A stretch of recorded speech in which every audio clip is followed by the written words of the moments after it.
Hello and welcome friends to my YouTube channel. आज हम लोग बात करेंगे बीपीसीएल की स्ट्रैटेजी की, जिसके बारे में मैंने ट्विटर पे भी कई बार बताया है। आई थिंक ये बहुत ही सरल, एक बहुत ही सिंपल सी स्ट्रैटेजी है जो कि कोई भी फॉलो कर सकता है, कोई भी बना सकता है, उसको मैनेज कर सकता है। इसके लिए बहुत ज़्यादा ज्ञान की भी ज़रूरत नहीं है और बहुत कामली इसमें काम किया जा सकता है। इसके लिए ज़रूरत है आपको एक ऐसे स्टॉक की जो कि बहुत ज़्यादा वोलेटाइल ना हो और जिस पे आपका व्यू लॉन्ग टर्म बुलिश हो। सो कोई भी एक आप दीपक नाइट्राइट ले लीजिए, रिलायंस ले लीजिए, एशियन पेंट्स, बीपीसीएल भी जैसे एक ऐसा स्टॉक मुझे लगता है जो कि अगले कुछ समय के लिए कुछ अच्छा रिटर्न दे सकता है। इवन दो अगर अभी हम लोग जब देखेंगे तो हम लोग ये देखेंगे कि BPCL has not made any returns for me as far as the cash stock price goes. So BPCL का अगर आप ये चार्ट देखिएगा, मैंने ये स्ट्रैटेजी शुरू की थी ऑलमोस्ट 15 ऑफ मार्च से, जिस समय बीपीसीएल के share prices were about 456 rupees. मुझे जहाँ तक याद आ रहा है मैंने 456 के रेट पे बीपीसीएल के शेयर्स उठाए थे। 1800 क्यों? क्योंकि एक लॉट जो है बीपीसीएल का वो 1800 शेयर्स का है, तो एक पूरा लॉट मैंने उठाया था जिसका कॉस्ट अगर आप देखिएगा तो 8.2 लाख के अराउंड पड़ा था। वो शेयर्स डीमैट में आने के बाद मैंने उन्हें प्लेज कर दिया। प्लेज करने से कुछ एक प्लेजिंग का कॉस्ट आता है, उसके अलावा ऑलमोस्ट 80% का मुझे उसके ऊपर मार्जिन मिल गया। 8.2 लाख पे लेट्स से अगर मेरा ये 8.2 लाख था इंटू 0.8, ऑलमोस्ट 6.5 लाख के करीब का मेरे पास एक मार्जिन आ गया, जिसको मैं और ट्रेड्स के लिए यूज़ कर सकता हूँ। तो इसमें से सिर्फ 1.5 लाख रुपए मुझे लगे बीपीसीएल के ऊपर स्ट्रैटेजी बनाने के लिए, और बाकी 5 लाख रुपए मैं बैंक निफ्टी के ट्रेड्स में यूज़ करता हूँ। और उन 1.5 लाख के ऊपर जो ये 1.5 लाख रुपया हर महीने मैं डिप्लॉय कर रहा हूँ बीपीसीएल के स्ट्रैटेजीज पे, even though BPCL went down to 400 rupees तक गया और वहाँ से ऊपर वो गया ऑलमोस्ट 494 तक। ओके, तो ये काफ़ी अच्छा एक रैली था। बट अगर आप मार्च जहाँ से मैंने शुरू किया था और जहाँ अभी हम हैं वहाँ देखिएगा तो उसके बीच में I have made no money on cash stock. But मेरा जो ऑप्शन का स्ट्रैटेजी था, ऑप्शन स्ट्रैटेजीज के थ्रू पे आई हैव मेड अबाउट 1,14,632 रुपीज़। ये मैं दिखा रहा हूँ मार्च से लेकर के अगस्त तक का जो मेरा पे आउट था बीपीसीएल का, वो ये। उसमें सिर्फ एक बार मैंने फ्यूचर्स ट्रेड लिया है, लेकिन उसके अलावा हमेशा ऑप्शंस के ट्रेड लेते रहा हूँ। अगर अगस्त में भी अगर आप देखिएगा तो अगस्त का सिर्फ जो मेरा रिटर्न है वो अप्रॉक्सीमेटली 18,000 रुपीज़ है। 6 ट्रेड्स मुझे लगे 18,000 रुपीज़ जनरेट करने के लिए, और कैपिटल डिप्लॉयमेंट 1.4 लाख आप पकड़ सकते हैं। ये थोड़ा ज़्यादा होता, बट अभी जो वोलेटिलिटी हुई, वोलेटिलिटी में आई डिड सम मिस्टेक, जिसकी वजह से ऑलमोस्ट 4,000 रुपये कम जनरेट हुए। But that is okay, that's part and parcel of options trading, can't help it. So see the point that I am trying to make, जो broader point है वो ये है कि on a capital of 1.5 lakhs I have generated about 1.15 lakhs, which is about 70-80% of the returns. इसको पूरा return नहीं बोलेंगे because actually I have used 8.2 lakhs। 8.2 lakhs में से 6.5 लाख रुपया का जो मुझे मार्जिन मिला था उसमें से सिर्फ 1.5 लाख रुपया मैंने यहाँ यूज़ किया है।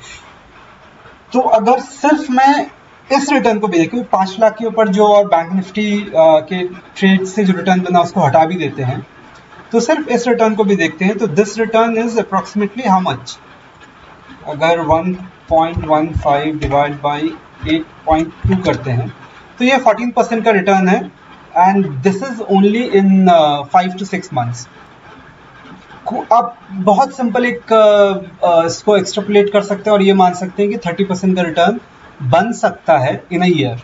नाउ इसमें कुछ एक चीज़ें होंगी, जैसे कि अभी प्राइस एक्चुअली कहीं गया नहीं है, तो इस तरह से लोग बोल सकते हैं कि बिकॉज प्राइस गया नहीं कहीं इसलिए ऑप्शंस में इतने आराम से पैसे बन गए। लेकिन ये भी देखने की बात है कि प्राइस एक्चुअली में काफ़ी वोलेटाइल रहा है। ठीक है, पिछले 1 महीने से वो कहीं जा रहा नहीं है, कहीं कुछ हुआ नहीं इसमें, बट उससे पहले भी वो काफ़ी वोलेटाइल रहा है। और उसके बाद भी अगर 28 से 30% का साल का रिटर्न जनरेट हो जाता है without taking much risk. And ये भी याद रखिएगा, इसके बाद भी आपके पास 5 लाख रुपया हर महीने का है, जो कि आप एक सिंपल स्ट्रैंगल बेचिए बहुत दूर दूर का कुछ, तभी you can generate some money, कुछ तो रिटर्न आप ला ही सकते हो। तो 40 से 45% आई थिंक कि इस 8 लाख के कैपिटल पे साल का बनाना बहुत मुश्किल नहीं है अगर आप इस स्ट्रैटेजी को फॉलो करें। अगर मैं ये बोल रहा हूँ 40% on this strategy, that does not mean कि ये गारंटी है। प्लीज इससे गारंटीड रिटर्न नहीं मानिएगा, आप गलत भी हो सकते हैं। अगर ये शेयर प्राइस जो यहाँ पर रुका हुआ है अगर ये पूरी तरह से टूट जाए, ओके, सो अगर आपने मान लीजिए ये स्ट्रैटेजी यस बैंक के ऊपर लगाई होती तो हो सकता है शायद आपको ऑप्शन से कुछ पैसा बन भी जाता, लेकिन शेयर प्राइस इतना नीचे टूट चुका होता कि you would have lost a lot. Okay, so बहुत सारा कंडीशन है जिसके बीच में रिटर्न बनता है, और one of that condition is that the share price should not break like anything, कि वो एकदम बिल्कुल अपना सिर पैर तोड़ करके नीचे गिरने लग जाए। उस तरह के स्टॉक से बेच बाच के निकल जाइए, जो लॉस हो एक्सेप्ट कर लीजिए, दैट्स इट। एक रेंज आपको बना लेना होगा कि इसके बाहर अगर वो जाएगा तो इधर आई विल एग्जिट और I will do something about that. But उस समय इस स्ट्रैटेजी को आपको बहुत सोच समझ करके देखना पड़ेगा। तो जैसे इस केस में था कि जब वो 400 के अराउंड टूटने लग गया था, then we started to find कि कौन कौन सा लेवल है जहां पर कि जिसके नीचे की हमको होल्ड नहीं करना है। Let me take you to the strategy. जो स्ट्रैटेजी मैं जनरली, इसमें बहुत सारी स्ट्रैटेजीज में लगाता हूँ। कई बार सिंपल एक स्ट्रैंगल बेच देने से काम हो जाता है, कई बार ऐसा लगता है कि स्ट्रैडल बेच करके भी विदाउट हेजिंग भी काम चल जाता है। बट नॉर्मली जैसा मेरा नेचर रहा है, मैं कभी भी विदाउट हेज तो करता नहीं हूँ। मोस्ट ऑफ द टाइम मैं हमेशा हेज करके करता हूँ। हेज करने से आपका कॉस्ट भी कम हो जाता है। सो जो बहुत कॉमन स्ट्रैटेजी जो मैं यूज़ करता हूँ वो मैं दिखा रहा हूँ, ये है वो। So you can see what I have done is, पहले मैंने 454 के अराउंड पे प्राइस है, तो 460 का मैंने एक कॉल बेचा है, 460 का एक पुट बेचा है। ये सितंबर मंथ के लिए है। और 460 का जो पुट मैंने बेचा है उसको 440 के पुट के साथ ओनली 20 पॉइंट्स के गैप पे उसको कवर कर दिया है। और 460 वाला जो कॉल मैंने बेचा है उसको 500 के कॉल के साथ में मैंने कवर किया, मतलब ऑलमोस्ट 40 पॉइंट्स के। Why so? Because see I am holding some shares in my cash portfolio, right? So मेरे लिए अपसाइड का रिस्क उतना इशू नहीं है। एक्चुअली मैं चाहूँ तो ये 500 वाला कॉल जो है उसको नहीं भी लूँ तब भी चलेगा। 500 का कॉल अगर मैं नहीं लूँगा तो मेरा थोड़ा मैक्स प्रॉफिट पोटेंशियल है वो बढ़ जाएगा, अगर शेयर प्राइस जो रहता है वो एक रेंज के अंदर रहता है, और डाउन साइड में भी मेरे पास काफ़ी ज़्यादा प्रोटेक्शन आ जाएगा। But I prefer to do this क्योंकि मेरे को ऊपर साइड में भी अपना सारा जो गेन है वो लूज नहीं करना है। And I will show how it helps. एक तो मार्जिन का आपको बेनिफिट मिल रहा है जो मैं दिखा रहा हूँ यहाँ पर, दूसरा ऊपर साइड में भी आपको इसका बेनिफिट मिलेगा जब भी शेयर प्राइस बहुत तेजी से चलेंगे। एंड उसके बीच में जब तक एक ट्राइंगल के रेंज में, और नीचे आप देख सकते हो कि आपके लिए कोई रिस्क नहीं है। रिस्क है कैश प्राइस की तरफ से, जो कि मैंने पहले थोड़ी देर पहले समझाया भी, लेकिन ऑप्शन के साइड पे आपके लिए कोई रिस्क नहीं है। और बिकॉज ये रिस्क नहीं है, आप इसको और थोड़ा अग्रेसिव कर सकते हैं जब भी मार्केट एक साइड टूटे। अभी अगर मैं बीपीसीएल के शेयर को देखूंगा तो अब मुझे ये समझ आ रहा है कि जब तक बीपीसीएल या तो 470 के ऊपर चलना शुरू नहीं करे या फिर 440 के नीचे ब्रेकडाउन दिखाना नहीं शुरू करे, तब तक मेरे लिए कोई बड़ा रिस्क नहीं है एज ऑफ नाउ। तो ये जो स्ट्रैटेजी है ये भी उसी को देखती है कि मेरे लिए अपसाइड जो है 480 पे है, मतलब जो अपसाइड का ब्रेक इवन है वो मैं 480 पे ले रहा हूँ। 470 के ऊपर जैसे भी चलना शुरू करेगा I will start doing some adjustments and I will tell you क्या एडजस्टमेंट्स किया जा सकता है यहाँ पर। So this is the most common strategy जो मैं यूज करता हूँ बीपीसीएल के केस में। और अगर मान लीजिए कि मैं देखता हूँ कि अचानक से बीपीसीएल जो है 440 से नीचे जा रहा है, what are the options for me? One option is I can increase the number of puts that I am holding. तो ये 440 का जो मैंने पुट बाई किया हुआ इसको मैं डबल कर दूंगा अगर time to expiry is more than 3 weeks, ठीक है, क्योंकि उस समय थीटा डीके का इम्पैक्ट थोड़ा कम रहता है। तो आप 3 हफ्ते से ज्यादा अगर रहेगा तो आप अग्रेसिवली पुट्स बाई कर सकते हैं। यू कैन सी अगर जो वीकनेस वो सस्टेन कर रहा है तो जो कॉल्स आपने सेल किए हुए हैं 460 के उसको भी नीचे ला सकते हैं, जिससे आप थोड़ा एक्स्ट्रा पॉइंट्स कवर कर सके। और फिर इसमें टैक्टिकल मूव्स होगा। अगर मान लीजिए कि आपको लग रहा है कि एक बार वो टूटा है, बट लेट्स से अगर मान लीजिए 440 के नीचे टूटा है, बट लेट्स से 400 या कोई एक रेंज, कोई एक पॉइंट पकड़ लीजिए, ये पकड़ लीजिए 405 मुझे लगता है कि बहुत ही स्ट्रॉन्ग सपोर्ट रहेगा। 420 भी एक्चुअली है, बट 405 पकड़ रहे हैं, तो 405 तक अगर शेयर आ जाता है and it starts to, it shows some bullish reversals, कुछ इस टाइप का रिवर्सल वो दिखाता है, तो what I can do is, यहाँ 440 का जो पुट मैंने बाई किया हुआ था उसको यहाँ पर मैं कवर कर लूंगा। एक पुट तो मैंने ऑलरेडी बाई किया हुआ है, तो मेरे लिए डाउनसाइड का ऐसा कोई अनलिमिटेड रिस्क वाला जोन तो है नहीं, तो उस पुट को मैंने बाई कर लिया। उसके बाद जो 460 वाला कॉल था उसको भी मैं नीचे ला ही रहा था, तो उसको थोड़ा सा और नीचे लेकर के आ जाऊंगा। इससे क्या होगा कि जब वो रिवर्सल होगा तो कैश प्राइस पे तो मुझे फायदा हो ही रहा होगा, और मेरे पास एक इन्वर्टेड शॉर्ट स्ट्रैंगल जैसा पोजीशन बन जाएगा। सो यहाँ से जब भी वो रिटर्न करना चाहेगा तो ये 440 का जो एक्स्ट्रा कॉल मैंने, एक्स्ट्रा पुट जो मैंने बाई किया था वो मैं स्क्वायर ऑफ करके 460 का, या लेट से अगर वो मैं इसको नीचे भी ला रहा था तो और उसको अग्रेसिवली नीचे ला करके ऑलमोस्ट एक मार्जिनली बुलिश पोजीशन पे आ जाऊंगा, क्योंकि मेरा डाउन साइड रिस्क पूरा प्रोटेक्टेड है, क्योंकि एक पुट तो मेरे पास ऑलरेडी है जो 460 के अगेंस्ट है, ऑल्दो उस पर मुझे मैक्सिमम लॉस आ रहा होगा, बट ओवरऑल जो मैंने बताया उसके थ्रू आप प्रॉफिट बना लोगे वहां पर। और जब भी वो रिवर्सल होगा तो you can go easy on the stock and make some extra bucks. ना अगर ये ऊपर की तरफ ब्रेकआउट देता है which is much easier to handle, उसमें क्या करना होता है, पहले तो आपको 480 तक कुछ नहीं करना है। 480 अगर ब्रीच होने लग जाता है, 460 का जो ये पुट है इसको आप 470 पे मूव कर सकते हैं, एक ये हो गया।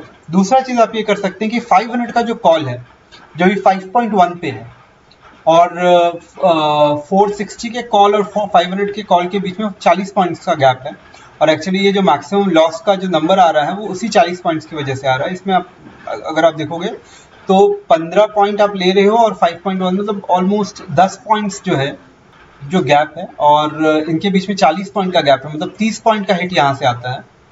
18.9 एंड 8, इसका मतलब है कि यहाँ पर 11 पॉइंट आपको एक्स्ट्रा मिल रहे हैं। 19 अगर आप इसको पकड़ लेते हो तो 19 पॉइंट के लिए आप 8 पॉइंट का हेज लगा रहे हो, मतलब 11 पॉइंट आपको मिल रहे हैं। तो ये जो 30 पॉइंट का गैप आ रहा है, 30 पॉइंट में से ये 11 पॉइंट और हटा दीजिए तो आपका कितना बच जाता है, 19 पॉइंट। 19 पॉइंट जो बच रहा है that is basically your maximum loss. थोड़ा सा कम बेसी है, 34,200 है, 34,560 क्योंकि हमने पॉइंट्स नहीं कंसिडर किया अपनी तरफ से, तो ये आपका एक्चुअल मेजर लॉस है। तो अब क्या करना है आपको, ये जो गैप है 30 पॉइंट्स वाला यहाँ पर, इसको आप कम कर सकते हैं। उसके लिए क्या है, जैसे ये 480 के अराउंड पहुंच जाएगा तो what you can do is 500 के कॉल को आप बेच करके 480 के कॉल से इसको हेज कर दीजिए। तो इससे क्या हो जाएगा कि आपका जो अपसाइड का लॉस जो है जो 34,000 का, वो थोड़ा कम हो जाएगा। Now you are doing this at a later date, जिस समय मार्केट थोड़ा मूव कर चुका है, तो ऑब्वियसली बहुत अभी अगर मैं वो करता हूँ तो उसके हिसाब का लॉस कम नहीं होगा, लॉस थोड़ा सा ज़्यादा रहेगा। तो यू कैन अज्यूम कि शायद ये जो 34,000 का लॉस है वो शायद 22-23,000, 12-13,000 रुपये आप उसमें अपना कवर कर सकते हैं वहाँ पर। दो चीज़ें हैं, एक तो आप पुट्स को ऊपर करते जाएंगे और एक अपना जो विड्थ है 460 एंड 500 का विड्थ है उसको आप कम कर दोगे, तो इस तरह से आपका ये मैनेज हो जाएगा ना। उसके बाद भी क्या है, अगर आप देखोगे कि अगर मान लो कि कुछ और हम नहीं करते, हम इसको ऐसे ही छोड़ देते हैं और स्टॉक जो है वो 500 पे एक्सपायर करता है, ठीक है, तो आपके पास कैश में स्टॉक पड़ा हुआ है जो कि 500 अगर शेयर प्राइस पहुंचेगा तो उसमें आपको 44 रुपीज पर शेयर में फायदा हो रहा होगा, which will be approximately 79,000 rupees. 79,000 में आपका जो मैक्सिमम लॉस है 34,560 का, आप उसको हटा दीजिए तो तब भी आप 44,000 रुपये कमा रहे होंगे इस स्ट्रैटेजी में। वहां पर आप अपना जो कैश में शेयर लिया उसको आप बेच सकते हैं, बेच करके आप निकल जाइए। इसमें लेकिन एक और चीज देखने की है कि 500 पे आपका जो मैक्सिमम लॉस है वो तो आ गया 34,560, लेकिन अगर आप शेयर प्राइस 510 पे अगर चल जाता है और तो फिर आप 54 रुपये पर शेयर कमा रहे होंगे and your profit will be 97,000 rupees. और इसमें से आपका जो मैक्सिमम लॉस है अगर आप कोई और एडजस्टमेंट नहीं कर रहे हैं तब भी that will remain fixed at 34,560 और आपका जो प्रॉफिट है दैट विल इंक्रीज टू 62,000। तो ऊपर साइड में एक्चुअली अगर आप देखोगे तो बहुत ज्यादा नुकसान नहीं है, जैसे बिकॉज आपने अंडरलाइन में स्टॉक पकड़ के रखा हुआ और आप बुलिश हो भी, तो आप एक अच्छा खासा रिटर्न वहां पर जनरेट कर सकते हो। डाउन साइड के रिस्क को थोड़ा प्रोटेक्ट करना कई बार ट्रिकी हो जाता है, एंड कई लोग जब कवर कॉल करते हैं तो डाउन साइड के रिस्क को, डाउन साइड पे कोई पुट सेलिंग नहीं करते हैं, बट मेरे हिसाब से पुट सेलिंग करना चाहिए। अगर आपको स्टॉक अपने पास रख रहे हो और आप बुलिश हो तो इट मेक सेंस। आप चाहे तो ये कर सकते हैं। दूसरा एक काम और ये कर सकते हैं कि 460 का पुट नहीं बेच करके आप इसको थोड़ा नीचे 440 का पुट बेचो और 420 के पुट से उसको कवर कर लो। तो उससे क्या हो जाएगा, उस लेट्स से अगर मैं इसको अभी चेंज करना चाहूँ, 420 का पुट मैं मॉडिफाई कर देता हूँ और यहाँ पर 460 के बजाय मैं 440 का पुट बेचता हूँ। ओके, तो इसमें आप देख सकते हो कि आपको डाउन साइड पे भी काफी प्रोटेक्शन मिल गया है। 427 रुपए तक आपका ब्रेक इवन पहुंच जाता है। 427 टू 473 का ब्रेक इवन आपका पहुंच जाएगा अगर आप इस टाइप से स्ट्रेटेजी को। तो ये भी मैंने कई बार किया है, जहां पर भी थोड़ा सा मेरे को बेयरिश जैसा लग रहा हो, जब लगता है स्टॉक तो ये कर ले, तो इसका डेल्टा जो है मार्जिनली बेयरिश है। और डाउन साइड पे जो, अगर आप 460 पे जब कर रहे थे तो डाउन साइड पे आपका कोई भी लॉस नहीं था, लेकिन यहाँ पर क्या है, डाउन साइड में लॉस थोड़ा बढ़ जाता है। ये स्ट्रेटजी हम लोग तब करेंगे जब हमको ऐसा लग रहा है कि एक सर्टेन लेवल से नीचे जाएगा नहीं स्टॉक, तो आप नीचे साइड पे थोड़ा सा रिस्क अपना, तो इस तरह की स्ट्रेटजी उस समय आप कर सकते हो। इस स्ट्रेटजी में ज्यादा कुछ है नहीं, ये तो बहुत कॉमन स्ट्रेटजी है, लेकिन कॉमन स्ट्रेटजी में भी जिस तरह के प्रॉफिट्स देती है, I think people should do it. कई लोग बोलेंगे कि 8 लाख का जो रिक्वायरमेंट है, जैसे एक लॉट साइज का जो रिक्वायरमेंट है वो बहुत ज़्यादा है, और आप चाहें तो इसके आधे पे भी काम कर सकते हो। सी द पॉइंट इज, अगर आप ऊपर साइड पे पूरी तरह से हेज्ड अपना बना रहे हो तो उसके हिसाब से भी आप देख सकते हो कि ऊपर साइड पे फिर आप किस तरह से इसको, ऊपर साइड पे अगर आप एक कॉल स्प्रेड बेच रहे हो तो मे बी आपको पूरा लॉट लेने की भी जरूरत नहीं है। You can be little aggressive and still do it well, but in any case I won't advise कि आप इसको 50% ऑफ लॉट वैल्यू से कम में करो, क्योंकि अगर आप किसी स्टॉक पे बुलिश हो और वो आपके डायरेक्शन में मूव कर रहा है, but still if you don't make that much amount, तो फिर उसका कोई फायदा नहीं रह जाता है।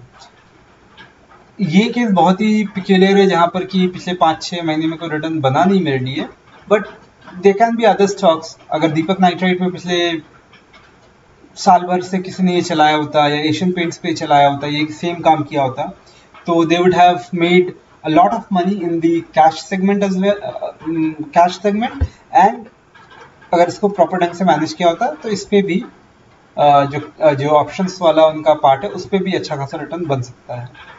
So that was it guys. ये स्ट्रेटजी उन लोगों के लिए है जिनके पास टाइम कम है, जो मार्केट से रेगुलर पैसा कमाना चाहते हैं, जिनके पास अच्छा पोर्टफोलियो है बना हुआ, और उस पोर्टफोलियो पे वो हर महीने लेट से 2-3% का रिटर्न जनरेट करना चाहते हैं। तो बिना ज़्यादा माथा मारे हुए भी ये स्ट्रेटजी लगा करके you can generate a decent amount of return. थोड़ा बहुत इसमें जब मार्केट बहुत ज़्यादा वोलेटाइल हो जाता है, बहुत ज़्यादा टेंटेटिव हो जाता है, समझ नहीं आ रहा होता कि करना क्या चाहता, उस समय may be it will give you jitters और आप कुछ ऐसे एडजस्टमेंट्स कर दोगे जिसकी ज़रूरत नहीं रहेगी। उन पॉइंट्स पे थोड़ा सा एक्सपर्ट अंडरस्टैंडिंग चाहिए होती है, बट आपको पता है कि आपके लिए मैक्सिमम लॉस क्या है, मैक्सिमम प्रॉफिट क्या है, you can manage it well. So that was it my BPCL strategy, और ये मैं 1-2 और शेयर्स में लगाने की सोच रहा हूँ, Deepak nitrite being one of them. मैं 3rd टाइम ये दीपक नाइट्राइट का नाम ले रहा हूँ इस वीडियो में, क्योंकि that is on my mind. I think it is still underpriced, not underpriced but fairly priced, और आने वाले समय में जिस तरह का growth Deepak nitrite, Deepak fertilisers, both Deepak group companies are going to show, I think इस स्ट्रेटजी के लिए that is a very good candidate. और भी बहुत सारे कैंडिडेट्स हैं, पॉलीकैप हो गया, और आप मुथूट फाइनेंस ले लो, Muthoot Finance will do pretty well. Anyways, now I'm talking to myself. Fine. So that was it. We'll see you in the next video. Thank you very much. Bye.